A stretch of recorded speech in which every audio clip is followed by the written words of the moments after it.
नमस्कार, आप देख रहे हैं उत्कर्ष पत्रिका, मेरे साथ और मैं हूं अनुराग। आज हमारे साथ व्यक्ति विशेष में जनपद कुशीनगर के एक ऐसे विशिष्ट व्यक्ति हैं जिनको उत्तर प्रदेश सरकार द्वारा राज्य मंत्री का दर्जा प्राप्त है। नाम है लाल बाबू वाल्मीकि जी। और विशेष रूप से इनकी पहचान ये भी है कि राज्य सफाई आयोग के ये उपाध्यक्ष भी हैं। सरकार द्वारा इतनी बड़ी जिम्मेदारी का पद दिया गया और जनपद कुशीनगर से हैं। जनपद कुशीनगर विधानसभा क्षेत्र बड़ा महत्वपूर्ण माना जाता है। ऐसे में बड़े महत्वपूर्ण सवाल हैं जो इनसे सीधे पूछेंगे, बात करेंगे। तो हमारे साथ हैं लाल बाबू वाल्मीकि जी। बहुत बहुत स्वागत है आपका हमारे चैनल पर। धन्यवाद सर, सबसे पहला सवाल तो ये बताएं कि आप जिस आयोग से हैं, बहुत जिम्मेदारी वाला पद है। सरकार ने इतनी बड़ी जिम्मेदारी आपको दी है।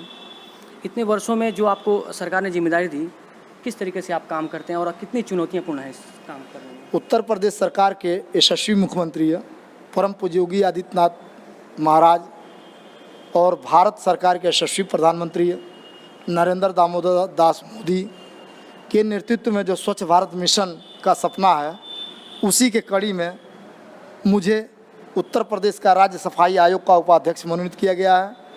और उत्तर प्रदेश की बीजेपी की सरकार ने हमें उत्तर प्रदेश के लगभग 700 नगर पालिका, नगर पंचायत और 17 नगर निगम का दौरा करने, साथ साथ ग्रामीण क्षेत्र में डीपीआर से संबंधित, ब्लॉक से संबंधित, स्वास्थ्य विभाग से संबंधित जो भी सफाई का सर्वेक्षण मैं अपनी जिम्मेदारी, कर्तव्य निष्ठा के साथ उत्तर प्रदेश सरकार के यशस्वी मुख्यमंत्री और भारतीय जनता पार्टी के नगर विकास मंत्री आशुतोष टंडन गोपाल जी के नेतृत्व में, माननीय सुरेश खन्ना जी वित्त मंत्री के नेतृत्व में, स्वास्थ्य विभाग, नगर निकाय के सफाई कर्मचारियों को आर्थिक, सामाजिक, राजनीतिक, शैक्षिक और सांस्कृतिक विकास पर बल देना और इस उत्तर प्रदेश के अनुसूचित समाज के जो आर्थिक, सामाजिक, राजनीतिक, शैक्षिक, सांस्कृतिक विकास से कोसों दूर हैं, उनके आर्थिक जीवन में उनके चेहरे पर चमक लाने के लिए उत्तर प्रदेश सरकार के यशस्वी मुख्यमंत्री महोदय ने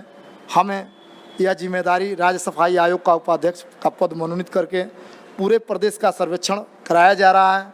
मैं सफाई के साथ साथ वाल्मीकि समाज, डोम, बास्फोर, धानुक, धरिकार, अनुसूचित जाति के तमाम 10 से 11 जातियाँ जो स्वच्छकार पेशे में लगी हैं, उनके आर्थिक, सामाजिक, राजनीतिक, शैक्षिक और सांस्कृतिक विकास पर बल देने के साथ साथ मैं नगर पालिका और नगर पंचायत और नगर निगम तथा सीएमओ कार्यालय, जो सीएमएस कार्यालय, जो भी स्वास्थ्य विभाग से संबंधित विभाग हैं तथा उत्तर प्रदेश के अन्य जो सफाई के पेशे में लगे लोग हैं, उनका मैं सर्वेक्षण करके अभिलेख के माध्यम से अनुसूचित जाति समाज के दबे कुचले, जो समाज के आज़ादी के 73-74 वर्ष बीतने के उपरांत भी आर्थिक, सामाजिक, राजनीतिक, शैक्षिक, सांस्कृतिक विकास से कोसों दूर हैं।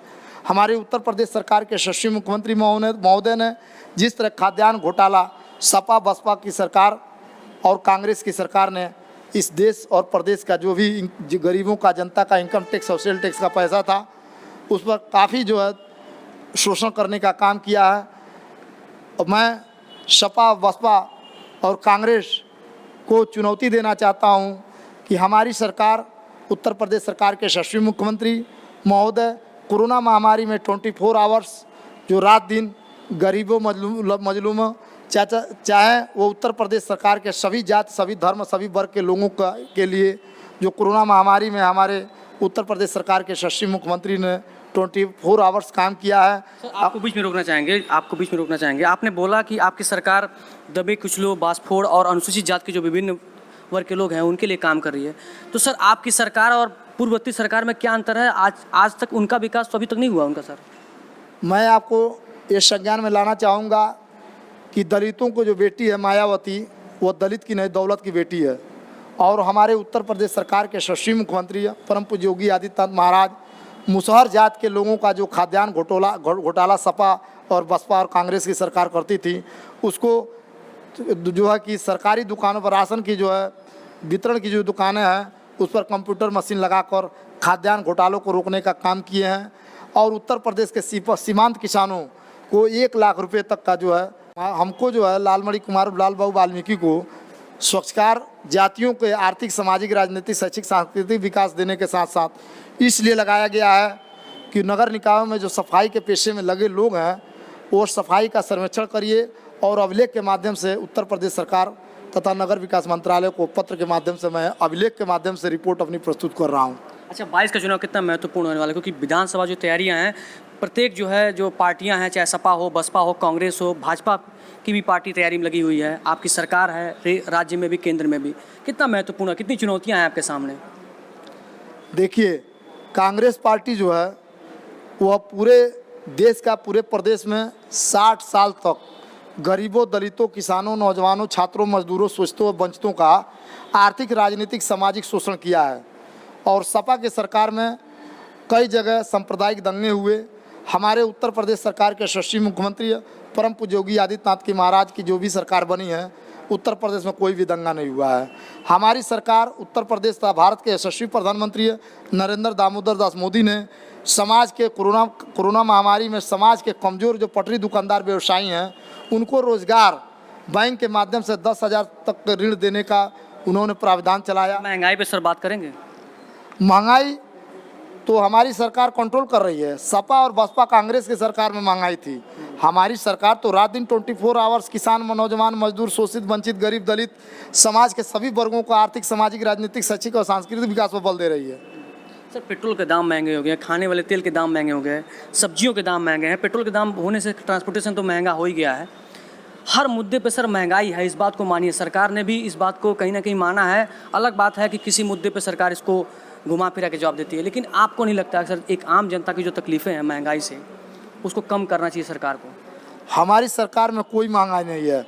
हमारी सरकार, भारतीय जनता पार्टी के सरकार, कांग्रेस जो 26 जनवरी 1950 के देश के संविधान में जो बाबा साहब भीमराव अम्बेडकर ने मौलिक अधिकार दिलाया है, इस देश के प्रत्येक नागरिक को जो फ्रीडम, इंडियन सिटीजनशिप है, उनको आर्थिक, सामाजिक, राजनीतिक, शैक्षिक और सांस्कृतिक विकास हमारी सरकार रात दिन 24 आवर्स काम कर रही है। और उनका जो है तमाम जन कल्याणकारी योजनाएं जो चलाकर समाज के सभी वर्गों को जो है आर्थिक, सामाजिक रूप से मजबूत कर रही है। सर, आप तो सरकार में हैं, राज्य मंत्री हैं। भारतीय जनता पार्टी की जब कैंपेन चली थी 2014 में, तो प्रधानमंत्री ने अपनी रैली में पडरौना में संबोधित करते हुए कहा था कि अगर उनकी सरकार बन जाती है तो पडरौना की जो चीनी मिल है, चीनी मिल का हब कहा जाता कुशीनगर को, 11 से ज़्यादा चीनी मिल यहाँ पे हुआ करती थी, तो चीनी मिल को 100 दिन के भीतर चलवाएंगे। सर, वादे तो उनके भी पूरे नहीं हो पाए आज तक। देखिए, मैं उत्तर प्रदेश सरकार के यशस्वी मुख्यमंत्री द्वारा नामित एक राज्य सफाई आयोग का उपाध्यक्ष हूँ। ये फैक्ट्री और चीनी मिल जो उद्योग धंधे जो हैं, यह विधानसभा का प्रकरण है। इस विषय में मैं कुछ नहीं कर सकता हूँ। इस विषय पर यहाँ के जो सांसद हैं, माननीय यशस्वी विजय कुमार दुबे से आप संवाद करके ज्ञान ले सकते हैं। सर, कितनी चुनौतियाँ होंगी आपके सामने? विपक्ष कौन, किसको विपक्ष मानते हैं आप? मैं भारतीय जनता पार्टी की सरकार से जो है सपा, बसपा और कांग्रेस घबरा गई है। हमारी सरकार जो रात दिन 24 लाइन आर्डर को मजबूत किया है। लाइन आर्डर इतनी स्ट्रांग है कि जितने भी उत्तर प्रदेश के गुंडा मवालिया थे, भय, भूख, भ्रष्टाचार के प्रति हमारी सरकार, योगी की सरकार रात दिन जो हम लोग हिंदुआ वाहिनी में थे, तो सपा, बसपा और कांग्रेस से जो है भय, भूख, भ्रष्टाचार की लड़ाई हम लड़ते थे। और हमारी सरकार, उत्तर प्रदेश के यशस्वी मुख्यमंत्री की सरकार से पूरे वर्ग की, चाहे वो हिंदू, मुस्लिम, सिख, ईसाई, बौद्ध, जैन धर्म के जो भी लोग हैं, सभी लोग संतुष्ट हैं। में निकाय चुनाव हुए, निकाय चुनाव को पूरे प्रदेश ने देखा। निकाय चुनाव के दौरान काफ़ी सारी अराजकता फैली। कई बार जो है कैंडिडेट्स के साथ धक्का मुक्की, मारा पीटी, महिलाओं के साथ बदसलूकी जैसे दुष्कार्य हुए। क्या लगता है, शासन सरकार के कंट्रोल में नहीं है? उत्तर प्रदेश सरकार के यशस्वी मुख्यमंत्री परम पूज्य योगी आदित्यनाथ महाराज की जब से सरकार बनी है, सपा सरकार के अखिलेश और मुलायम के जितने गुंडे हैं वो पूरे प्रदेश छोड़कर अन्य स्टेट पकड़ लिए हैं। हमारे उत्तर प्रदेश सरकार के यशस्वी मुख्यमंत्री के क्रियाकलाप से उत्तर प्रदेश के सभी जाति, सभी वर्ग के धर्मों के लोग संतुष्ट हैं। और हमारी सरकार में एक भी दंगा नहीं हुआ है। अभी पंचायती चुनाव हुई है, जनता ने सपा सरकार को नकार कर भारतीय जनता पार्टी के यशस्वी मुख्यमंत्री के नेतृत्व में तमाम जिला पंचायत के अध्यक्ष मनोनीत किए गए हैं, जिला पंचायत सदस्य मनोनीत किए गए हैं, बीडी मनोनीत किए गए हैं, ब्लॉक प्रमुख मनोनीत किए गए हैं।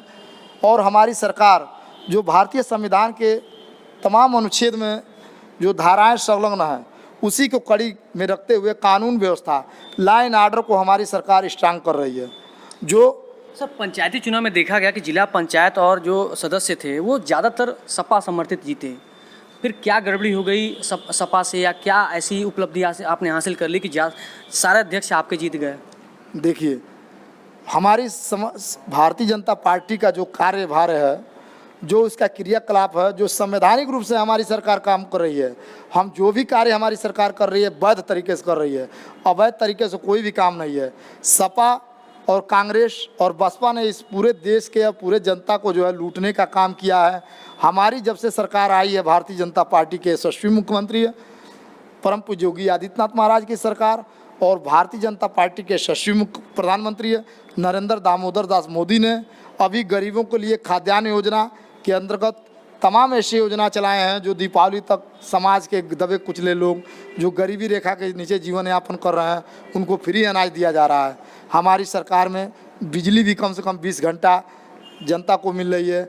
हमारी सरकार किसानों के प्रति भी खाद्य व्यवस्था भी समुचित की गई है। हमारी सरकार जो है गोरखपुर का खाद्य कारखाना भी चालू करवाया है। हमारी सरकार ने गोरखपुर मंडल में एम्स की स्थापना कराई है। हमारी सरकार रात दिन समाज के कमज़ोर तबके जो आज़ादी के 74-73 वर्ष बीतने के बाद भी कांग्रेस की जो नेता है प्रियंका गांधी, रॉबर्ट वाड्रा और राहुल गांधी और यशस्वी हमारे मुख्यमंत्री योगी आदित्यनाथ के कार्यभार को देखते हुए अखिलेश यादव, मुलायम सिंह यादव, रालोद के जो नेता हैं, वो समस्त पार्टी के जो नेता हैं वो घबरा गए हैं और सपा जो है पूर्ण रूप से मानसिक रोगी हो गई है। तमाम कुरीतियाँ जो सपा ने जो अपने सरकार में जारी की थी, हमारी सरकार जब से आई है लॉ एंड ऑर्डर को स्ट्रांग किया है, पुलिस प्रशासन को कानून व्यवस्था हमारी स्ट्रांग है। हमारी सरकार कार्यपालिका, न्यायपालिका और विधायिका को संवैधानिक रूप से कार्य करने को जो है स्वतंत्रता देते हुए कार्य को निष्पक्ष करा रही है। आपके लिए क्या महत्वपूर्ण है, हिंदू युवा वाहिनी या भारतीय जनता पार्टी? देखिए, उत्तर प्रदेश सरकार के यशस्वी मुख्यमंत्री पूर्व में हिंदू वाहिनी का गठन किए और हिंदू वाहिनी ने हमें जनपद कुशीनगर का जिला मंत्री बनाया। मैं अपनी कर्तव्य निष्ठा के साथ समाज के जो अनुसूचित जात के जो भी 50 से 55 जातियां हैं उनको संगठित करने का काम किया है। बाबा साहब भीमराव अंबेडकर के संविधान के अंतर्गत और भारत के संविधान के अध्यक्ष राजेंद्र प्रसाद ने जो तमाम लोगों ने संविधान जो निर्माण किए हैं उसी के कड़ी में मैंने समाज के किसान, नौजवान, छात्र, मजदूर, शोषित, वंचित, पटरी दुकानदार, रिक्शा चालक, टेम्पू चालक, जो समाज के दबे कुचले लोग हैं, उत्तम वर्ग, मध्यम वर्ग और निम्न वर्ग, मैं तो सरकार से अपनी मांग कर रहा हूं कि अनुसूचित जात में भी दलित, अति दलित और महादलित घोषित कर दिए जाए। इसके कड़ी में मैंने कई पत्र जो है उत्तर प्रदेश के बीजेपी सरकार को अभिलेख के माध्यम से रजिस्ट्री डाक द्वारा भी। हमारे प्रश्न का उत्तर नहीं है। मैंने पूछा आपके लिए क्या महत्वपूर्ण है, आपके लिए हिंदू वाहिनी महत्वपूर्ण है या बीजेपी महत्वपूर्ण है? देखिए, हिंदू वाहिनी जो एक सांस्कृतिक संगठन था, हम लोग पहले पूर्व में सांस्कृतिक संगठन में भी काम किए हैं, भारतीय जनता पार्टी के भी सक्रिय सदस्य थे और भारतीय जनता पार्टी में भी काम करते थे। हमारी जो है हिंदू वाहिनी और भाजपा एक ही पार्टी है, कोई अलग संगठन नहीं है। अगर आपको सरकार से चुनाव लड़ने का मौका मिलता है तो आपके लिए कौन सा महत्वपूर्ण सीट रहेगा, किस महत्वपूर्ण सीट से आप चुनाव लड़ना चाहेंगे? वो तो भारतीय जनता पार्टी का वो क्या सीमांकन कर रही है और क्या सर्वेक्षण कर रही है। आने वाले 2022 के चुनाव में उत्तर प्रदेश सरकार के यशस्वी मुख्यमंत्री है, जो समाज के संगठित वर्ग है, जो युवा वर्ग है, जो भी व्यक्ति सक्रिय रहेगा राजनीति में, उसको भारतीय जनता पार्टी अपना टिकट निर्धारित करके देगी। के लिए थे हमारे साथ दर्जा प्राप्त राज्य मंत्री लाल बाबू वाल्मीकि जी। इन्होंने तमाम सारे प्रश्नों के उत्तर दिए बड़े बेबाकी तरीके से। अपने प्रश्नों में कहीं भी ये रुके नहीं और बड़े सुलझे और सरल तरीके से अपनी बातों को बताया। और इन्होंने बताया कि समाज के हर दबे कुचले हर वर्ग के लोगों के लिए भारतीय जनता पार्टी लगातार कार्य कर रही है। हिंदू वाहिनी और भारतीय जनता पार्टी में कोई अंतर नहीं है। अब वाकई में ये चुनाव कितना महत्वपूर्ण है ये अब तो जनता देखने का बाकी है। विधानसभा का चुनाव काफ़ी महत्वपूर्ण है। हमारी कवरेज जारी है। प्रत्येक विधानसभा में जाकर सभी कैंडिडेट से हम बात करेंगे और आप उनकी बात आप तक पहुँचाने की पूरी कोशिश करेंगे। ऐसी कवरेज लगातार जारी उत्कर्ष पत्रिका पर। मेरे साथ मैं हूँ अनुराग। शुक्रिया।